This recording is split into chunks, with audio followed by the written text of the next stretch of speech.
இப்போ பிரியாணி கத்திரிக்காய் செய்ய போகிறோம். அதுக்கு 1 ஸ்பூன் எள்ளு, ஒரு 1/4 ஸ்பூன் வெந்தயம் போட்டிருக்கேன், வறுத்துக்கலாம்.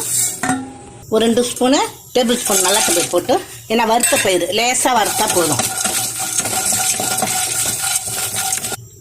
கொஞ்சம் முந்திரி, ஒரு 1/2 ஸ்பூனு கசகசா, அதையும் சேர்த்து இது கூட வறுத்துக்கலாம்.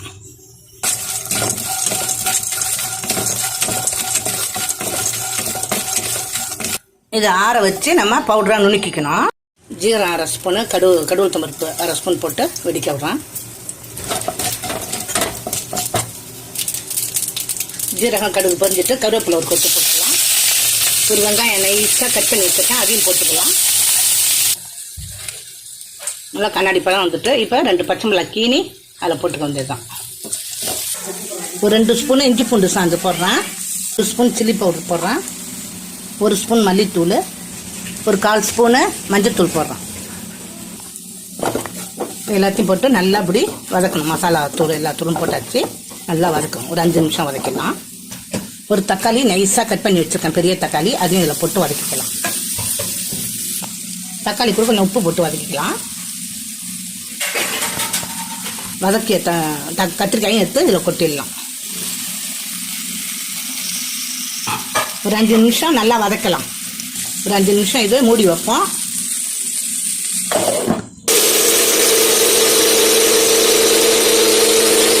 இன்னும் கொஞ்சோண்டு உப்பு போட்டுப்போம். ஒரு சின்ன எலுமிச்சம்பழம் அளவு புளியை ஊற வச்சு கரைச்சி வச்சுருக்கேன், அதையும் ஊற்றிக்கலாம். கிண்ணத்தை கழுவி ஒரு 1/2 கிளாஸ் தண்ணி ஊற்றுறேன். இதில் உப்பு காரம் பார்த்துக்குங்க, நான் பார்த்துட்டேன். பார்க்கறதுக்கே எப்படி இருக்குது பாருங்கள், சூப்பராக. இப்போ இதில் நம்ம அரைச்சி வச்ச அந்த பொடியை எடுத்து கொட்டி கலக்கிடணும். பாருங்கள், ஒரு 5 நிமிஷம் மூடி கொத்தமல்லி தழை போட்டு இறக்கிடலாம். நல்லா கொதிச்சு வந்துருக்கு பாருங்கள். இதில் எண்ணெயும் பிரிஞ்சு வந்துருக்கு பாருங்கள். இதில் கொஞ்சோண்டு வெல்லம் போட்டு ஒரு கொதி வந்ததும் நம்ம நிறுத்திடலாம். நம்ம கத்திரிக்காய் வதக்கிறதுக்கு எண்ணெய் போட்டோமா தான், அதுக்கப்புறம் நான் எண்ணெய் ஊற்றலை. எவ்வளோ எண்ணெய் பிரிஞ்சு வந்துருக்கு பாருங்கள். இப்போ இதில் வந்து மல்லித்தழையை போட்டு இறக்கிடலாம்.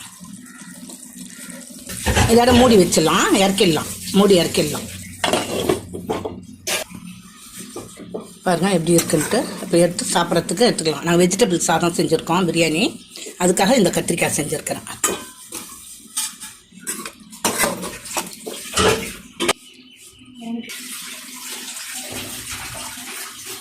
பாருங்கள், வெஜிடபிள் பிரியாணி செஞ்சுருக்கிறோம், அதுக்கு இந்த கத்திரிக்காய் வச்சு தொட்டு சாப்பிட போகிறோம். இந்த வீடியோ பிடிச்சிருந்தா சப்ஸ்கிரைப் பண்ணுங்கள், லைக் பண்ணுங்கள், ஷேர் பண்ணுங்கள். வீடியோ பார்த்ததுக்கு நன்றி.